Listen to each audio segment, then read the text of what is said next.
இதெல்லாம் விஸ்தி ஷேட்ஸ். இன்னைக்கு இப்போ அகெயின் பென்சில் ஸ்கெட்ச் தான் பண்ண போகிறோம். இந்த பென்சில் ஸ்கெட்சில் என்ன பண்ண போகிறோம்னாக்கா அகெயின் நம்ம வந்து ஸ்டெட்லர் பென்சில் யூஸ் பண்ணி A4 சைஸ் ஷீட்டு யூஸ் பண்ணி regular A4 size paper use பண்ணி பண்ண போகிறோம்.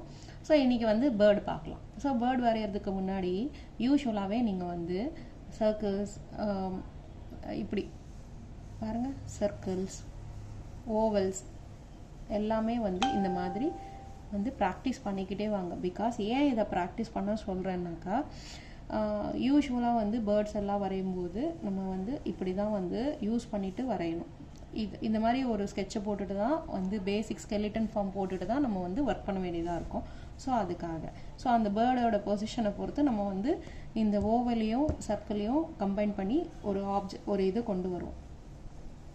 அதோட ஹெட் எப்படி இருக்குது, அதோட என்ன பொசிஷனில் இருக்குது, அது பாடி என்ன பொசிஷனில் இருக்குது.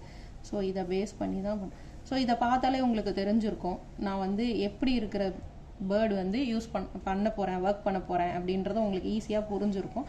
ஸோ பார்த்துக்கோங்க. இதை அதனால தான் இன்னும் வந்து உடனே டீட்டெயில் பண்ணலை. அகைன் நீங்கள் ஒரு 2 நிமிஷம் பார்த்துக்கிட்டே இருந்தீங்கன்னா உங்களுக்கு வந்து நான் என்ன சொல்ல வரேன்றது கொஞ்சம் ஈஸியாக புரியும். ஸோ இப்படி தான் ஸ்கெட்சு போடுறது யூஸ்வலாக.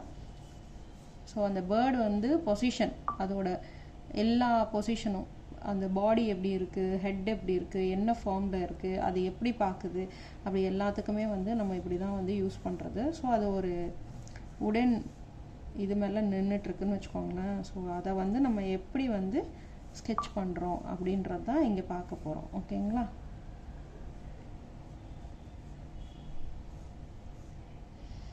ஸோ இப்படி நம்ம ஒர்க் பண்ணும்போது நம்ம இங்கே வரையும் ஸ்கெட்ச் போட்டிருக்கோம். திருப்பி அகெயின் இது மேலே வைக்கும்போது ஸ்மட்ஜ் ஆகிறதுக்கு வாய்ப்பு இருக்குது. ஸோ இப்போ ஸ்மட்ஜ் ஆச்சுன்னா பேப்பரை சுற்றி அழுக்காகும்போது என்ன ஆகும்? ஸோ அகெயின் நம்ம என்ன பண்ணுவோம், அழுக்காகும்போது வந்து கண்டிப்பாக அரேஸ் பண்ணுவோம். ஸோ அந்த மாதிரி இல்லாமல் ஒரு மாதிரி அகெயின் எரேசர் யூஸ் பண்ணாத மாதிரி நம்ம வந்து பண்ண போகிறோம். ஸோ அதுக்கு வந்து ஒரு கிளியர் ஒயிட் பேப்பர் யூஸ் பண்ணிக்கோங்க.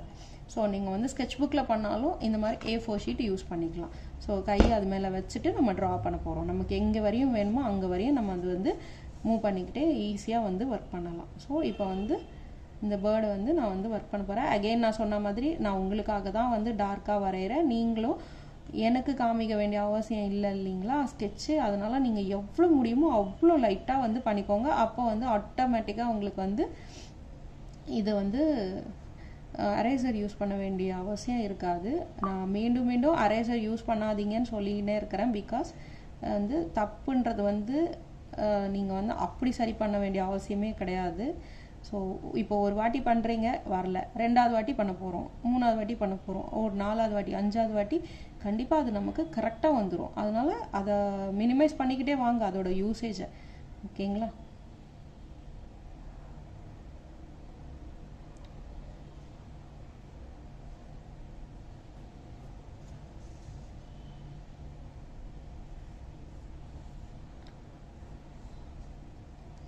ஸோ எகைன் இதுலேயும் அதே மாதிரி தான் அந்த ஃபெதர் எஃபெக்ட் கொடுக்கும்போது கொஞ்சம் ஷேடிங்கோட டெக்னிக்ஸு அந்த பென்சிலை வந்து ஹோல்ட் பண்ணுற விதம் மாறிக்கிட்டே இருக்கும். இப்போ கூட பாருங்களேன், நான் வந்து பென்சில் வந்து எவ்வளோ டிஸ்டன்ஸில் ஹோல்ட் பண்ணியிருக்கேன்னு பாருங்களேன். அப்போ தான் நம்மளால் ஸ்ட்ரோக் வந்து லாங்காக போடணுன்னாலும் ஷார்ட்டாக போடணுன்னாலும் ஈஸியாக போட முடியும் நம்மளால். ஓகேங்களா? புரிஞ்சுதா? ஸோ அதனால் யூஸ் பண்ணிக்கோங்க. ஆனால் வந்து இப்படி தான் இவ்வளோ லாங் டிஸ்டன்ஸில் பிடிக்கும்போது ஆட்டோமேட்டிக்காக வந்து உங்களுக்கு வந்து எங்கேயுமே வந்து பிரேக்ஸ் வரவே வராது. ஒரு லைனை வந்து நம்ம வந்து அப்படியே இப்படி எடுத்துன்னு போயிடலாம் தாராளமாக. அதே மாதிரி டார்க் டு லைட்டும் ஈஸியாக வரைஞ்சிடலாம். ஓகேங்களா?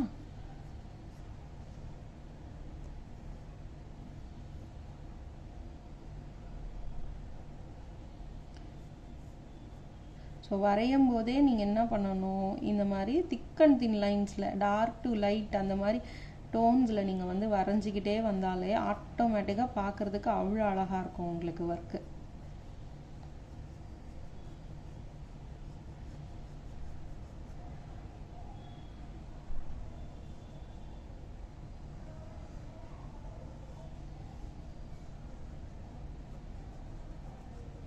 ஸோ இந்த இடத்துல பார்த்தீங்களா, ஃபஸ்ட்டு வந்து வெறும் லைன் கொடுத்தேன். அதுக்கப்புறம் வந்து நான் வந்து அதுக்கப்புறம் டீட்டெயிலிங் கொடுக்குறதே நான் வந்து அதோட ஃபெதரோட எஃபெக்ட்லேயே கொடுத்துக்கிட்டே வரேன் பாருங்கள். ஸோ அந்த எஃபெக்ட்லேயே கொடுத்தீங்கன்னா உங்களுக்கு வந்து திருப்பி கரெக்ஷனோ இல்லை வந்து அந்த ஸ்ட்ரோக்ஸுக்கு ஏற்ற மாதிரி ஒர்க் பண்ணலாம். ஸோ இப்போ வந்து எங்கே வந்து நம்ம டெப்த்து கொடுக்கணும், எங்கே வந்து லைட்டிங் கொடுக்கணும் அப்படின்றத பார்த்துக்கிட்டே வந்து ஒர்க் பண்ணிக்கலாம். அகைன் இது அதே தான், பேர்டுக்கு வந்து எந்த சைட்லேருந்து லைட்டிங் வருது, எந்த சைட்லேருந்து டெப்த்து வருதுன்னு பார்த்துக்கோங்க. அதுக்கேற்ற மாதிரி ஒர்க் பண்ணிக்கிட்டே வந்துடலாம். ஸோ நான் இப்போ அது ஒரு இமேஜ் எடுத்துக்கிறேன். ஸோ அப்போ என்ன ஆகும், உங்களுக்கு என்ன சைட்லேருந்து டெப்த்து வருதுன்னு பார்த்துக்கோங்க. அதே மாதிரி சில பேர்ட்ஸ் வந்து நிறைய கலர்ஸில் இருந்ததுன்னா கண்டிப்பாக வந்து உங்களுக்கு வந்து அது எங்கே என்ன கலர் யூஸ் பண்ணணும், எங்கே டெப்த்து கொடுக்கணும் அப்படின்னு பார்த்துக்கோங்க. அதே மாதிரி ஒயிட்டாக இருக்கிற பேர்ட்ஸ்னால் உங்களுக்கு வந்து ஈஸியராகவும் இருக்கும், ஈஸியாகவும் என்ன ஷேடிங் பண்ணணும் அப்படின்றது ஈஸியாக புரிஞ்சிடும் நமக்கு.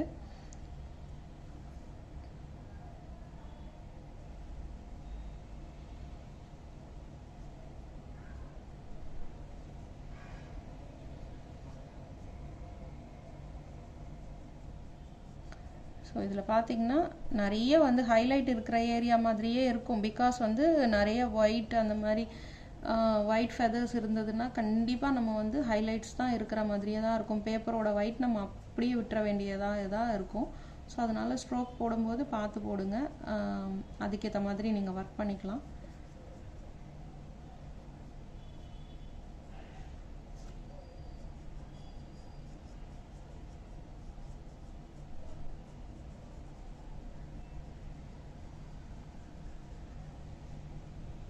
ஸோ இப்படி தான் ஷேட் பண்ணுறோம். ஸோ அகைன் வந்து டெப்த்தை கொஞ்சம் கொஞ்சமாக இன்க்ரீஸ் பண்ணிக்கிட்டே வாங்க. நான் எவ்வளோ லாங்காக டிஸ்டன்ஸில் பிடிச்சி நிற்கிறேன் பார்த்துக்கோங்க பென்சிலை. அதே மாதிரி ஒர்க் பண்ணுங்கள். அப்போ தான் வந்து ஸ்ட்ரோக் ஈஸியாக டார்க் டு லைட் அப்படி வரும். அதே மாதிரி ஸ்ட்ரோக்காகவே வரணுங்க. கொஞ்சம் வந்து இந்த ஃபெதர்ஸ் இதெல்லாம் இருக்கிறதுனால கொஞ்சம் ஸ்ட்ரோக்காகவே வந்தால் தான் வந்து ஸ்கெட்சிங் நல்லாயிருக்கும். சில இடத்துல ஸ்ட்ரோக்காக தான் இருக்கும். ஸோ அதை பார்த்து பார்த்து ஒர்க் பண்ணுங்கள். அதே மாதிரி எங்கே டெப்த்து வருது, எங்கே வந்து லைட்டிங் வருது, அட் எ டைம் நீங்கள் டெப்த்து கொடுக்கணுன்னு அவசியம் இல்லை. நீங்கள் ஒரு வாட்டி ஷேட் பண்ணிவிட்டு இன்னும் டார்க்னஸ் வேணும்னா திருப்பி இன்க்ரீஸ் பண்ணிக்கலாம் இல்லைங்களா.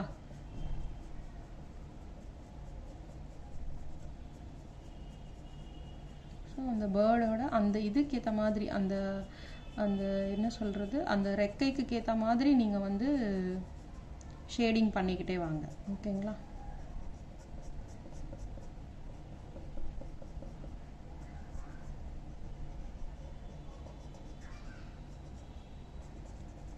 ஸோ ஆப்வியஸ்லி கீழே இருக்கிறது வந்து இந்த ஃபெதருக்கு கீழே இருக்கிற ஃபெதர்ஸில் வந்து கண்டிப்பாக வந்து ஷேடோ விழும். ஸோ அந்த ஷேடோ வந்து கண்டிப்பாக வந்து உங்களுக்கு டார்க்காக தான் இருக்கும். ஸோ அதை வந்து நம்ம ஃபஸ்ட்டு பண்ணும்போது என்ன ஆகும்னா, ஃபஸ்ட்டு அதை ஒர்க் பண்ணும்போது என்ன ஆகும்னா ஆட்டோமேட்டிக்காக இது வந்து அப்பில் இருக்கிற மாதிரி தெரிஞ்சிடும், மேலே இருக்கிற மாதிரி ஒரு எம்போஸ் ஃபீலிங் கொடுத்துரும். ஸோ அது வந்து பார்க்கவே ரொம்ப அழகாக இருக்கும். அதனால தான் ஃபஸ்ட்டு நான் என்ன பண்ணுவேன், கீழே இருக்கிற டெப்த்து கொஞ்சம் யூஸ் பண்ணிவிடுவேன். பிகாஸ் அப்போ வந்து ஈஸியாக இருக்கும், நமக்கே நம்ம பண்ணும்போது கொஞ்சம் ஆசையாக இருக்கும் ஒர்க் பண்ணும்போது. நல்லா வந்துட்டுருக்கு, நம்ம வந்து சூப்பராக கண்டினியூ பண்ணலாம் அப்படின்னு. ஸோ நான் உங்களுக்காக கொஞ்சம் ஸ்லோவாக தான் ஒர்க் பண்ணின்னு இருக்கிறேன். ஐ திங்க் வந்து இந்த இவ்வளோ ஸ்லோவாக சொல்கிறது உங்களால் வந்து கேட்சப் பண்ண முடியுதுன்னு நினைக்கிறேன் நான். அப்படி இல்லைன்னா கமெண்ட் பண்ணுங்கள், கண்டிப்பாக நான் வந்து சேஞ்ச் பண்ணிக்கிறேன்.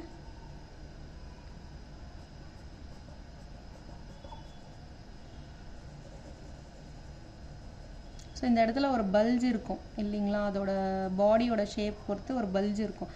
அந்த பல்ஜை தான் நம்ம இப்படி காமிக்கிறோம்.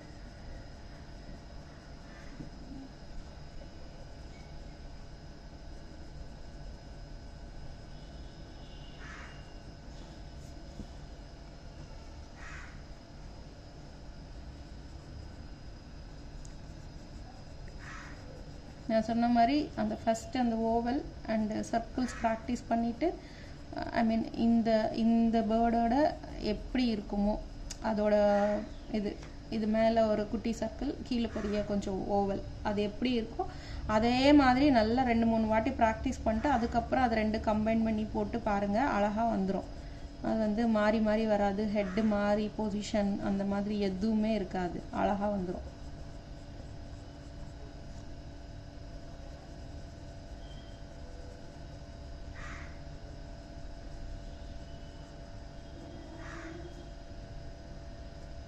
அது மாதிரி அதெல்லாம் கொஞ்சம் பார்த்து பார்த்து ஒர்க் பண்ணிங்கன்னா குட்டி குட்டி இந்த மாதிரி மெலிசாக இருக்கிற ஏரியாஸ் கூட வந்து அழகாக ஷேடிங் பண்ணலாம். இப்போ வந்து இது வந்து ஒரு உடன் இது மேலே நின்றுட்டுருக்கு. ஸோ அது எப்படி வந்து இது பண்ணுறது? ஸோ இது வந்து இது அகைன் ஆங்கிளில் இருக்குது அப்படின்னு பார்த்தீங்கன்னா உங்களுக்கு வந்து பிலோ ஐ லெவலில் இருக்குது. பிலோ ஐ லெவல்னால் நம்ம நின்றுட்டு பார்க்குறோன்னா இந்த இடம் வந்து ஆக்சுவலாக வந்து சர்க்கிளான ஒரு விஷயம், இது வந்து சிலிண்ட்ரிக்கல் ஷேப்பில் இருக்கிற ஒரு விஷயம்.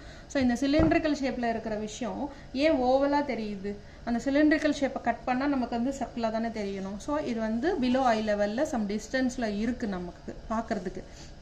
அப்போ என்ன ஆகும்னா கண்டிப்பாக அது வந்து உங்களுக்கு வந்து ஓவலா இல்லை கொஞ்சம் செமி ஓவலா அந்த மாதிரியெல்லாம் செமி சர்க்கிளாக அந்த மாதிரியெல்லாம் தெரிய வரும். ஸோ அது என்ன ஆங்கிளில் இருக்கோ அதுக்கேற்ற மாதிரி நம்ம வந்து ஒர்க் பண்ணணும். ஸோ இது வந்து உடன் இதுன்றதுனால அதில் வந்து நிறையா வந்து இந்த மாதிரி கிரெயின்ஸ் எல்லாம் இருக்குது. ஸோ அது வந்து கொஞ்சம் ரஃப்பான டெக்ஸ்சர்ன்றதுனால நம்ம ரஃப்பாக தான் வந்து அதோட ஷேடிங் காமிப்போம். ஸோ அதை நீங்கள் வந்து பார்த்து ஒர்க் பண்ணிக்கலாம்.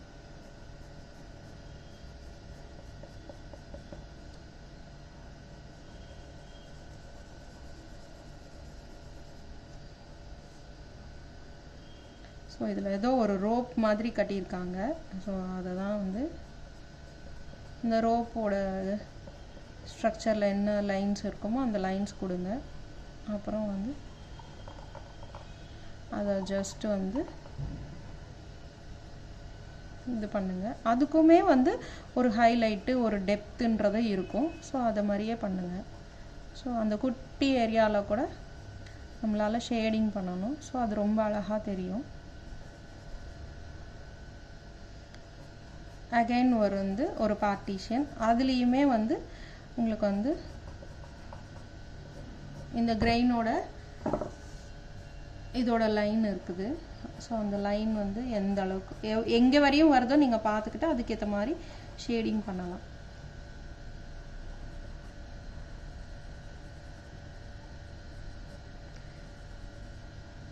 ஸோ நம்ம மெயின் ஆப்ஜெக்ட் என்ன? பேர்டு. ஸோ அதில் நம்ம வந்து ரொம்ப கொஞ்சம் பொறுமையாக ஷேடிங் பண்ணியிருப்போம். பட் இதிலெல்லாம் வந்து பொறுமையாலாம் ஒன்றும் இது பண்ணணும்னு அவசியம் கிடையாது. ஸோ நம்ம சொல்லக்கூடிய மெயின் ஆப்ஜெக்ட் என்னவோ அதை தான் வந்து கொஞ்சம் இதுவாக பண்ணணும் நம்ம. ஓகேங்களா? அதை விட கொஞ்சம் வந்து நம்ம வந்து லைன்ஸோடு பண்ணிடணும்னு வச்சுக்கோங்களேன். இந்த பக்கத்தில் இருக்கிற ஆப்ஜெக்ட், ஐ மீன் அதுக்கு சப்போர்ட்டாக இருக்கிற ஒரு ஆப்ஜெக்ட், அதை வந்து இன்னுமே நம்ம இந்த பிக்சரை வந்து ரொம்ப எடுத்து காமிக்கும். ஸோ அதுக்காக எதுக்கு இம்பார்ட்டன்ஸ் கொடுக்குறோம் அப்படின்றது ஒன்று இருக்குது. ஸோ அதுக்கேற்ற மாதிரி நீங்கள் ஒர்க் பண்ணலாம்.